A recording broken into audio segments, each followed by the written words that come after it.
마태복음 1장을 계속 말씀드리고 있는 가운데 지난 주간에 1장 17절 중심으로 해서 말씀을 드렸는데, 오늘은 그 앞에 있는 16절과 17절을 함께 더해서 말씀을 드리기 위해서 16절과 17절 두 절을 함께 보았습니다. 중요한 사실은 뭐냐면은 지난 시간에 우리가 율법을 무시하면 안 된다 라는 말씀을 드렸습니다.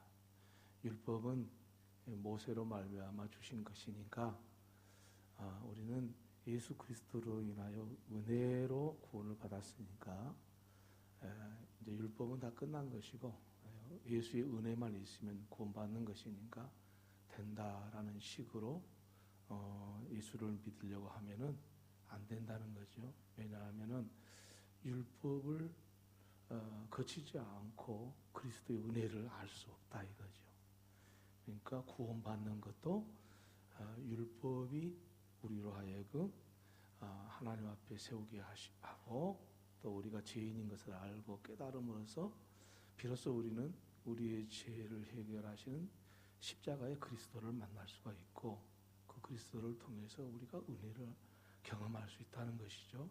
그래서 율법을 오해하거나 무시하지 말아라 하는 말씀을 지난 시간에 드렸습니다. 제가 지난 시간에 말씀을 이렇게 요약해서 말씀을 드리고 하니 이 말씀은 오늘 드리는 말씀과 연결이 되기 때문에 지난 시간에 말씀을 잠시 주제에만 말씀을 드렸습니다. 그렇다면 오늘은 무슨 말씀인 거니? 그 율법이 그러면은 구체적으로 어떤 역할을 하느냐, 그런 말씀입니다. 그래야 그 율법에 대해서 정확히 알 수 있는 거 아니겠어요? 그리고 우리가 율법도 무시하지 않을 수 있고 율법에 대해서 오해하지 않을 수도 있는 것이죠. 그래서 율법의 역할은 어떤 역할을 하느냐 하는 말씀입니다. 이 말씀을 드리기 전에 도대체 율법이라는 개념은 어떤 것을 율법이라고 그러냐 하는 것입니다. 그래야 율법의 하는 역할을 정확히 이해를 할 수 있지 않겠습니까? 흔히들 율법에 대해서 오해하고 있는 부분이 있는데, 그것은 다름이 아니라 율법을 십계명으로 생각을 하는 사람들이 많습니다. 율법의 시작은 십계명의 성경에 그 중요한 바탕을 두고 있어요. 성경 자체가 십계명에. 그러니까 그렇게 이해하는 경우도 다 틀렸다 그렇게 말하기는 어려워요. 율법은 십계명 빼고 또 말한다는 것 자체도 말이 안 맞는 거니까 율법이란 자체가 십계명을 생각하는 건 아주 틀린 것은 아닌데 정확한 것은 아니라고 말씀드리고 싶은 겁니다. 그러면 어떤 사람은 좀 더 확장을 해가지고 율법을 구약 성경으로 생각하는 사람이 있습니다. 좀 더 폭넓은 생각인 것 같고 십계명을 좀 더 깊이 있게 해석한 그런 견해라고 볼 수 있겠습니다. 그런데 율법을 구약 성경이다라고 보는 사람들의 생각은 어떻게 생각을 하냐면, 오늘 본문의 말씀 율법은 모세로 말미암아 주신 것이요 예수 그리스도를 만나 은혜를 주시는 것이라는 이 말씀에 대한 오해라고 생각이 듭니다. 왜냐하면은 그 구약과 신약은 예수 그리스도를 정점으로 구별이 되기 때문에 그 예수 그리스도 이전인 구약 성경이 율법이고 신약 성경은 율법이 아니라고 생각하는 사람들이 있다 그 말이죠. 이것도 바른 생각이 아닐 수밖에 없는 것은 뭐냐면은, 그러면 구약 성경에는 복음이 없냐? 아니죠. 구약 성경에 복음이 있죠. 창세기 3장 15절에도 복음이 드러나잖아요. 어떻게 드러납니까? 뱀한테 하나님께서 말씀을 하시잖아요. 네가 여자의 발꿈치를 상하게 해서는 여자의 후손은 네 머리를 상하게 할 것이다. 그게 뭡니까? 그게 복음이잖아요. 예수 그리스도를 이야기하는 거잖아요. 뭐 그것뿐입니까? 그 구약 성경에 쭉 보면 다 복음이 들어있어요. 은혜로운 복음, 은혜가 다 들어있어요. 아브라함에게 하나님께서 뭘 주셨습니까? 복음을 주셨잖아요. 믿음으로 말미암아 구원을 얻는 그런 복음을 주셨지 않았습니까? 아니 무슨 아브라함 이야기 갖고 끝나겠습니까? 모든 구약의 성경을 보면 전부 복음적인 것이 다 들어있어요. 어느 책에든지 다 들어있어요. 창세기, 출애기, 레위기는 뭐 제사법이잖아요. 그게 그리스도를 이야기하는 거잖아요. 제사. 희생 제물이 누굽니까? 예수 그리스도. 근데 구약에는 율법이고 신약 이전인 구약 성경은 율법이다. 그 말한 것도 안 맞는 거죠. 뭐 제가 몇 가지 책을 들었습니다만은 모든 성경이 다 마찬가지예요. 구약 성경이 전부 다 율법적인 부분으로 생각할 수도 있고 복음적인 부분으로 생각할 같이 들어 있어요. 구약 성경은 복음이 없는 거고 율법만 있는 것처럼 생각. 이것도 잘못된 생각이라는 거죠. 네. 그렇다면 율법이 뭐냐 이제 여기서 말하는 율법이 뭐냐 이제 율법은 모세로 말미암아 주신 것이요 은혜와 진리는 예수 그리스도로 말미암아 온 것이라. 이 말씀 속에서 그 율법은 뭐냐? 이것은 달리 말씀을 드리면은 단순히 십계명이나 오는 구약 성경이 아니라 하나님 말씀 전체를 이야기하고 있다는 것을 말씀하고 있는 겁니다. 모세는 구약 시대 사람이니까 구약 시대에 모세를 이야기했으니까 구약만 이야기한 것이 아니냐라고 생각을 하지만 신약 성경도 전부 다 하나님의 법, 율법이지요. 그러지 않습니까? 여러분 그 신약 성경에는 율법이 없습니까? 살인하지 말라, 간음하지 말라. 뭐 이거 다 신약 성경 다시 반복이 되잖아요.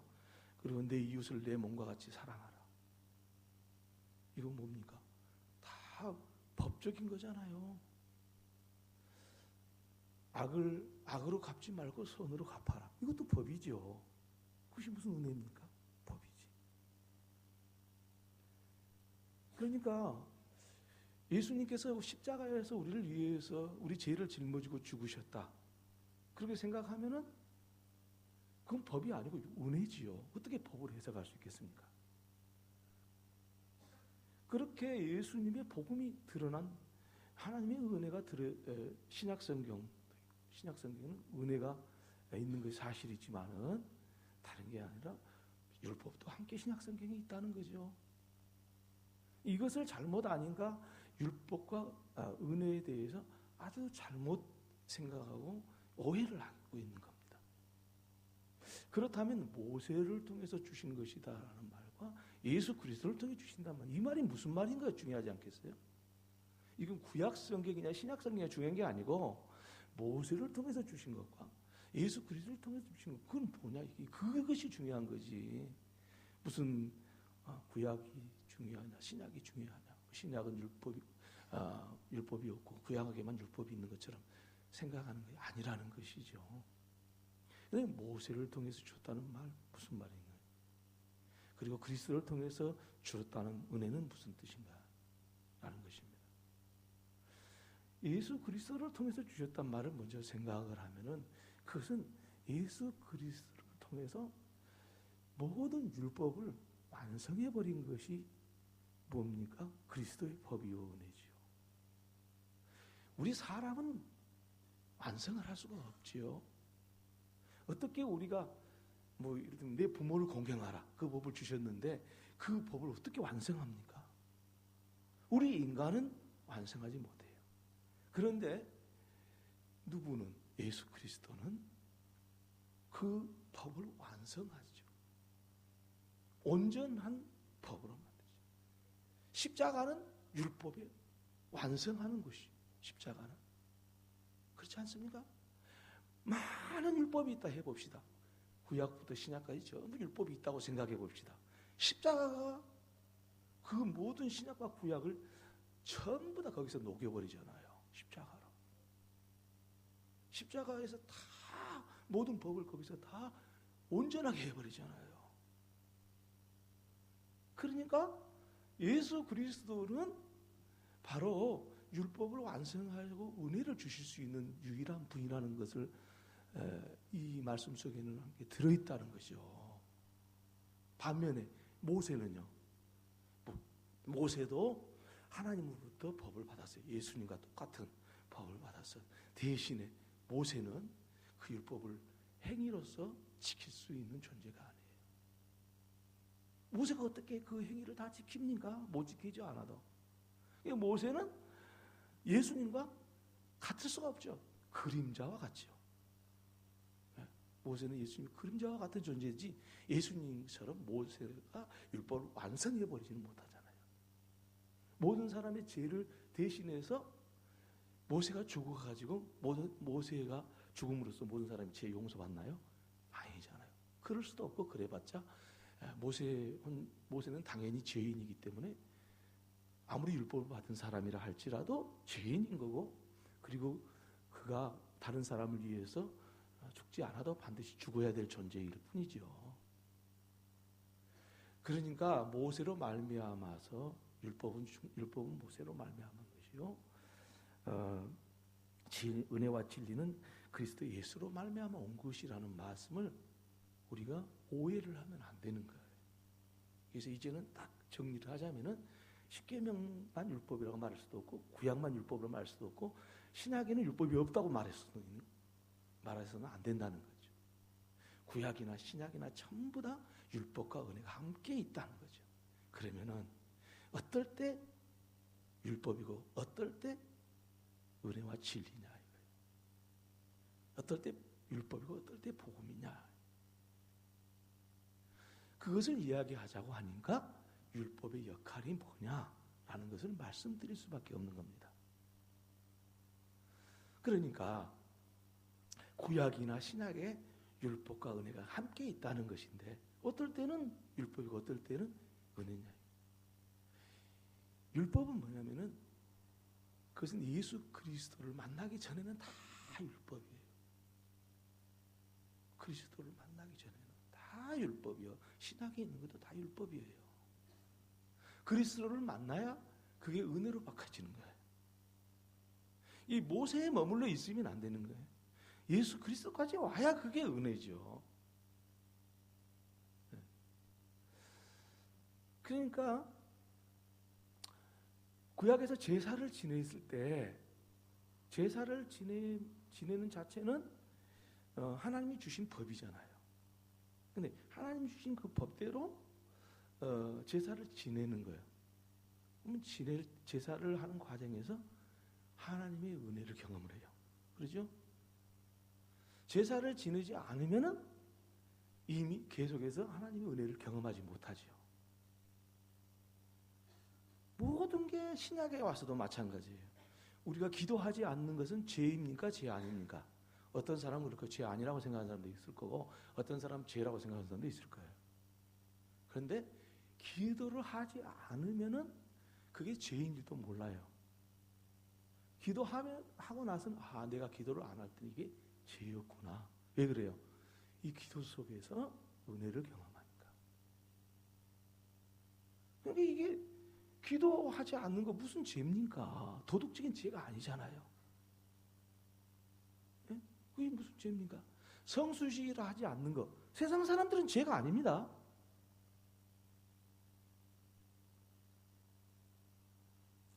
세상 사람은 죄가 아니에요. 성수시를 안 했다고 무슨 죄입니까 그게? 그런데 주님을 만나니까 그게 죄인 거예요. 내가 성수시 안 했던 게 죄였구나.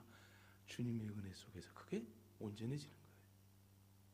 법이 온전해지잖아요. 여러분 그래서 은혜와 율법 이것은요.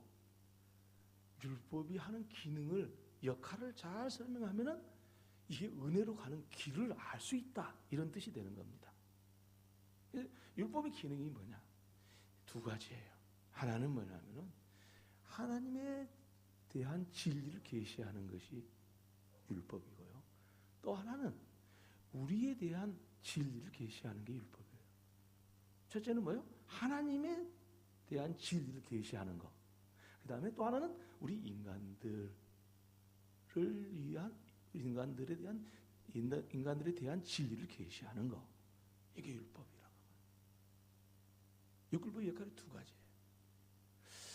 이거를 성경을 이렇게 두 가지로 나눠서 보면은 그 십계명으로 요약을 할 수가 있어요. 왜 성경을 전체를 요약을 해보면 십계명으로 요약이 되냐? 이유가 있어요. 그것은 뭐냐면은 하나님에 대한 것과 사람에 대한 것으로 성경은 나눠져 있어요. 창세기부터 요한계시록까지 하나님에 대한 것 그리고 사람에 대한 것, 이 두 가지로 나눠져 있어요. 십계명이 두 가지죠. 하나님에 대한 것, 그 다음에 사람에 대한 것, 두 가지로 나눠요. 십계명도.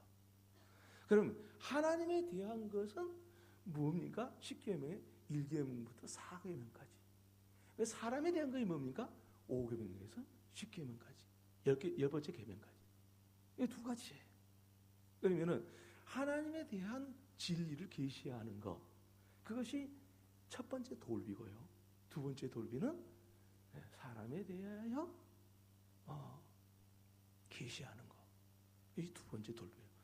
자, 첫 계명은 나 외에 다른 신을 두지 말라부터 시작해서 넷째 계명 안식일을 거룩히 지키라.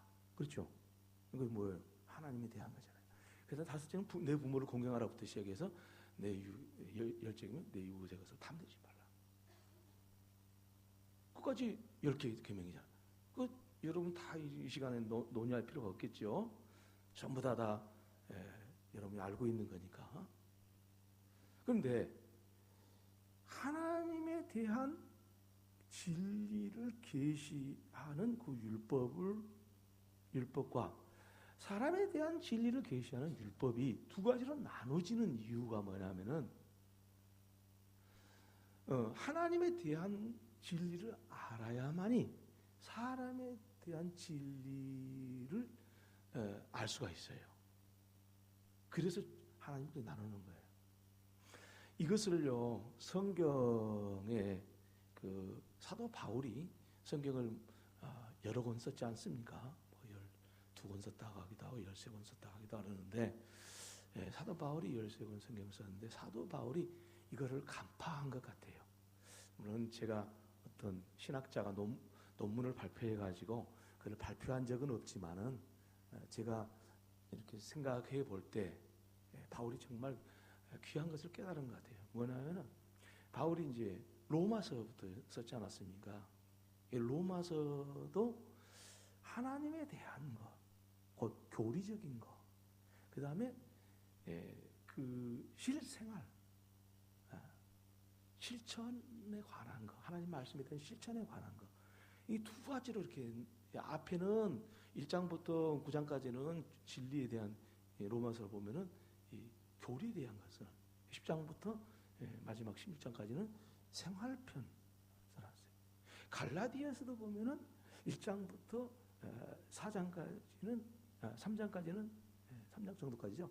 잠깐 기억나요. 3장에 4장 기억나는데 그거는 뭐냐면 교리적인 거. 그 다음에 4장부터 6장까지는 갈라디아도 역시 실천, 생활에 대한 거. 에베소서도 마찬가지고. 다 그렇게 돼 있어요, 구조가. 그러니까 그 성경을 이렇게 봐봐도 참 귀하게 써 있어요. 여러분 그 모세 오경이 대단히 위치가 중요하거든요. 창세기부터 시작해서 그 신명기까지 모세 오경이라고 그러잖아요. 그 모세 오경도 사실은 하나님에 대한 것이 기록이 돼 있어요. 그리고 여호수아부터는 사실은 사람의 생활에 대한, 역사에 대한 것들이 기록이 돼 있어요. 이 성경의 구조가요, 그렇게 될 수밖에 없는 것은 십계명의 구조가 그렇게 됐기 때문에 그렇게 나간 것 같은 생각이 들어요. 이건 누가 너무 발표한 건 아니에요. 근데 그 성경 전체적으로 아무리 공부를 해도 그 생각밖에 안 드는 거예요. 그러면 1계명부터 4계명까지 첫째 번은 돌비, 하나님의 진리에 대한, 하나님에 대한 진리를 계시하고 있다는 건데, 그리고 5계명부터 10계명까지는 우리에 대한 진리에 대해서 계시를 하고 있다는 건데, 이제 그것은 무슨 의미를 가지고 있는 건지 말씀을 드리면서 율법의 역할을 말씀을 드리려고 합니다. 먼저는 우리가 그것을 구분하지 못한 데서 오는 문제점을 먼저 말씀을 드리고 싶어요. 그게 뭐냐면은 우리는요, 하나님에 대한 것을 그 계시를 정확히 알지 못하고 사람에 대한 것만 지키려고 그래요. 그러니까 뭐냐면 이 율법이 율법으로 남아 있는 거예요. 내 부모를 공경하라. 네. 그것부터 시작해서 살인하지 말라, 간음하지 말라, 도둑질하지 말라, 내 이웃을 해하려고 거짓 증거하지 말라, 내 이웃을 탐내지 말라. 10가지 닷새인데 10개 계명이 있잖아요. 이 계명만 막 지키려고 하는 거예요. 근데 그 계명을 누구가 지키는 겁니까? 우리 자신이 지켜야 되잖아요. 사람이. 근데 문제는 하나님에 대한 진리를 계시받지 못한 상태에서 이거를 지키면은 이게 은혜가 아니고 율법으로 남아 있는 거예요. 왜 그러냐? 왜냐하면 우리가 하나님에 대해서 어떻게 생각하느냐에 따라서 우리 생활이 달라지거든요. 이제 우리가 무슨 생활을 잘 함으로써 구원받는 게 아니잖아요. 그러니까 둘째 돌비에 기록된 내용을 잘 지킴으로써 구원받는 게 아니잖아요. 우리가 하나님을 만남으로써 구원받는 거잖아요. 그러니까 하나님을 알아야 되잖아요. 그러니까 하나님에 대한 진리를 계시를 받은 다음에 삶으로 옮겨 이게 은혜로운 삶이 되는 거지. 우리가 무슨 노력을 해가지고 훌륭한 사람이 돼가지고 다른 사람 앞에 나는 이렇게 실천을 잘하는 사람이 돼갖고 다른 사람 앞에 존경을 받고 그게 신앙이 아니잖아요. 차원이 다르죠. 그렇다면은 하나님에 대한 진리를 계시하는 건데, 그러면 하나님에 대한 진리를 어떻게 우리가 계시받느냐예요. 그 계시의 내용은 구체적으로 뭐고, 그래서 율법의 역할은 어떤 역할을 하느냐. 그런 다름이 아니라 하나님에 대해 계시를 하는데, 문제는 하나님께서 계시할 때 우리가 하나님을 모르는 이유가 있어요. 하나님의 계시를 못 받아들인 이유. 그것은 다름이 아니라 내 자신으로부터 하나님을 생각하려고 그러는 거예요. 하나님이 계시하는 말씀으로부터 나를 봐야 되는데 내가 내 생각대로 하나님을 생각하려고 하는 거예요. 이게 아주 큰 병폐가 되고 있고요. 하나님의 계시를 받지 못한 이유입니다.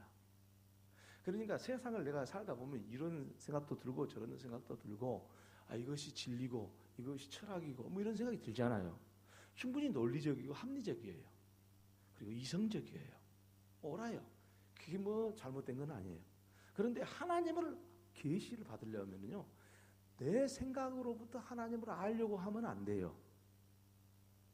어떻게 해야 되겠어요? 하나님의 그 율법으로부터 하나님을 알려고 해야 되잖아요. 자, 예를 한번 들어볼까요?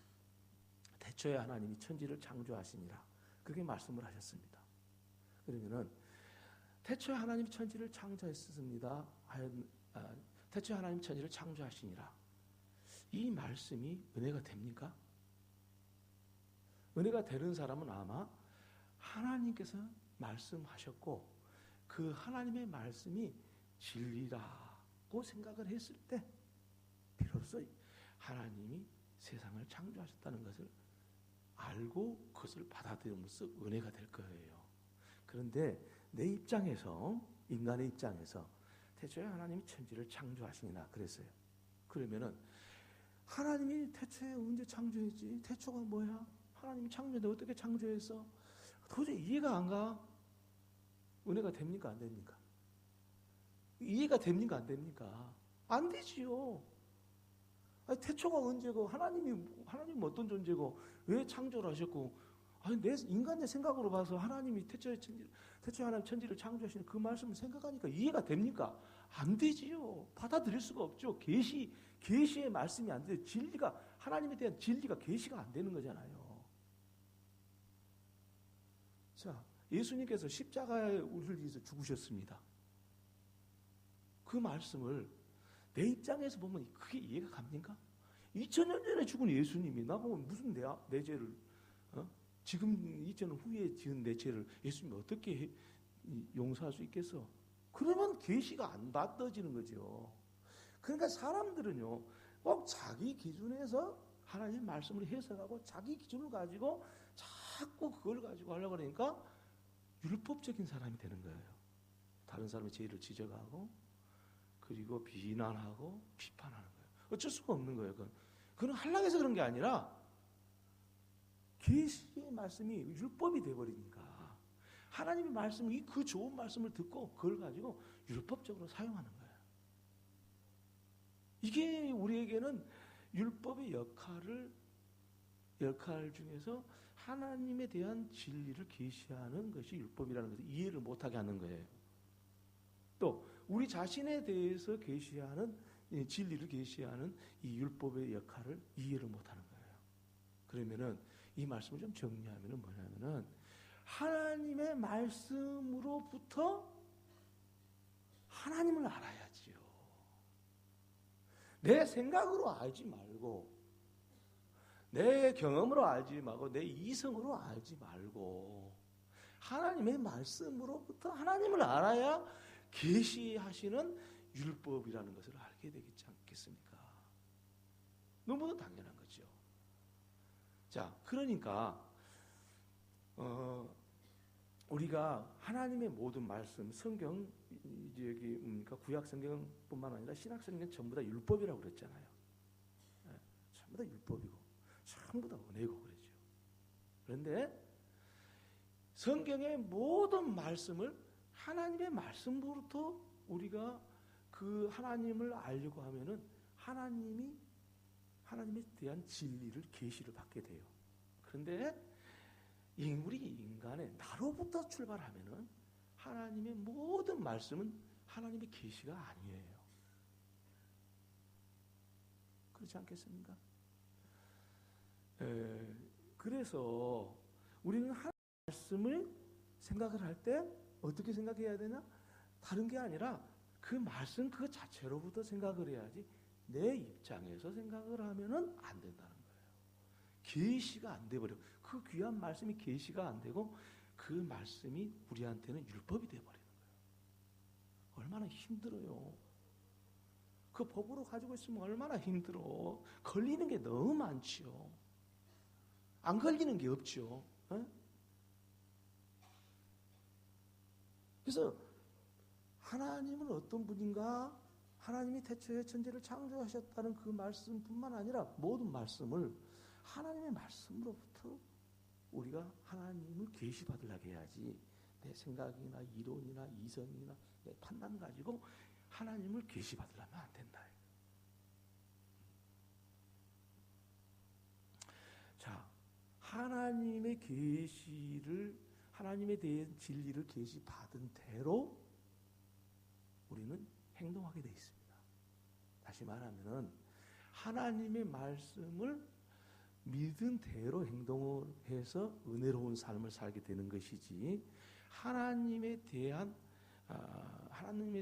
그 계시의 말씀을 받지 않고는 우리는 은혜로운 삶을 살 수가 없습니다. 그래서 우리는 하나님의 말씀이 은혜가 되도록 사는 것, 이것이 우리에게는 대단히 중요한데 문제는 하나님의 말씀이 항상 우리가 은혜가 되는 게 아니고 우리한테 다 걸려버리는 거예요. 덜커가 걸리는 거예요. 그러니까 그것이 상처가 되고 고통이 되고 고달파지고 은혜가 뭔지를 모르게 되고 교회 오래 다니면 다닐수록 힘들어지고 그 종교적인 어떤 관습이 돼버리고 이래지는 거예요. 그러면 어떻겠어요? 그럼 그 사람은 못 견디죠. 의지가 강하면 강할수록 그런 사람은 나쁜 사람이 되고 마는 거예요. 자기 의지가 강하면 강할수록. 왜? 그 은혜로운 삶이 아니고 율법적인 삶이 돼버리니까 결국은 그렇게 될 수밖에 없는 겁니다. 그래서 우리는 이제는 우리 자신에 대한 계시를 하나님에 대한 진리를 계시를 받은 것에 근거해서 우리 자신을 봐야 돼요. 그래서 5째 계명부터 10째 계명, 둘째 돌비에 기록된 우리 실천편, 내 부모를 공경하라, 살인하지 말라 하는 말, 이거 있잖아요. 이것도 우리는 하나님을 어떻게 믿었느냐, 첫 번째 돌비에 기록된 그 말씀을 어떻게 받았느냐에 따라서 지킬 수 있고 지키지 않을 수도 있는, 못 지키기도 하는 거예요. 곧 그것이 은혜가 되기도 하고 율법이 되기도 하는 거예요. 당연하겠죠. 하나님만 섬기는 사람이 사실은 하나님의 말씀을 계시를 받고 하나님의 진리를 경험한 사람이 부모를 제대로 공경하죠. 제가 어버이날 돌아올 때마다 그런 설교를 많이 한 적이 있습니다. 부모님은 하나님의 대리자입니다. 부모님이 혹시 교회에 나가지 말라 해도 그것은 부모님이 그 아들을 사랑해서 하는 말이지 미워해서 하는 말이 아닙니다. 그리고 그것으로부터 출발해서 부모를 이해해야 됩니다. 교회 나가지 말라는 것은 잘못된 거죠. 분명히 잘못된 것처럼 보이잖아요. 그런데 사실은 부모가 교회 나가지 말아라 그랬지만 부모는 아들을 생각할 때 사랑해서 한 말인 거지 미워해서 하는 말이 아니잖아요. 그렇게 해석하면 부모를 이해할 수가 있어요. 교회 나가지 말라고 하는 부모에 대해서. 그 부모를 위해서 기도하고 하나님의 말씀을 깨닫게 아들 입장에서 노력을 해서 부모도 예수 믿게 하는 게 그 길로 나아갈 수 있는 것이고, 만약에 하나님 말씀에 반대해서 이야기하네요. 내 부모라도 나는 부모 말을 들을 수가 없어. 거역해버린 부모를 영영 부모가 원수져가지고 교회 나간 것 때문에 원수져가지고 부모를 구원 못 시켜요. 당연하겠죠. 하나님의 대리자라고 하는 이야기는 바로 뭐냐면은 하나님을 진짜 아는 사람은 부모를 공경하지 말라고 해도 공경하는 거예요. 아니 사실 무슨 부모를 공경하라고 해서 사실 우리 인간이 부모를 도덕적으로 공경하라는 말을 들었기 때문에 그것이 좋은 일이기 때문에 공경하고 부모한테 효도하고 안 하고 그럽니까? 그게 아니죠. 이것은 뭐 해야 되니까 그래서 하는 것입니까? 효도는 그렇게 할 수 있는 게 아니잖아요. 내 본질적으로 내가 부모의 고마움과 사랑을 감사하면서 비로소 우리는 부모한테 그 부모에게 효도할 수 있는 거고 부모를 공경할 수 있는 것이죠. 그러지는 못하죠. 역시 우리가 하나님을 진짜 믿으면은 그 하나님을 믿는 것 때문에 하나님의 말씀을 실천할 수 있는 거죠. 하나님을 믿으니까 원수도 용서할 수 있고 원수를 미워하지 않을 수 있죠. 원수를 미워하면 뭡니까? 그건 살인죄잖아요. 예수님 말씀하셨죠. 원수를 미워하는 것은 살인하는 죄라고 했잖아요. 우리가 어떻게 원수를 미워하지 않을 수가 있어요? 하나님의 계시를 하나님에 대한 진리의 계시의 말씀을 통해서 우리는 하나님이 우리를 위해서 우리의 원수보다도 더 지독한 우리 원수 같은 우리를 하나님이 사랑했다는 것을 알고 비로소 우리는 원수를 용서하고 사랑할 수 있는 거잖아요. 하나님 믿지 않고 어떻게 그 살인하지 말라는 말을 어떻게 지킵니까? 자, 이 말씀을 이렇게 정리를 하면 되겠습니다. 우리가 하나님에 대한 진리의 계시를 받지 않고는 우리는 하나님과의 관계가 온전할 수 없고 우리 자신도 모른다는 겁니다. 하나님을 알아야 우리를 알 수가 있어요. 네. 우리는 하나님의 빛에 하나님의 율법에 의해서만 우리 자신을 볼 수가 있어요.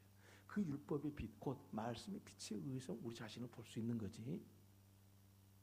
지난 시간에 말씀드렸다시피 율법은 우리의 죄를 깨닫게 해서 십자가로 우리를 부른다고 그랬지 않았어요? 그러니까 우리는 하나님의 말씀에 의해서 하나님에 대한 진리를 계시받고 그 빛에 의해서 우리 자신을 보는 거예요. 그 다음에 우리 자신을 우리가 볼 수 있는 거예요. 아, 내가 이런 죄인이었구나. 그리고 내가 이제 어떻게 살아야 되는 존재구나. 라는 걸 그때 아는 것이지. 우리가 무슨 노력을 해가지고 그런 사람이 된다?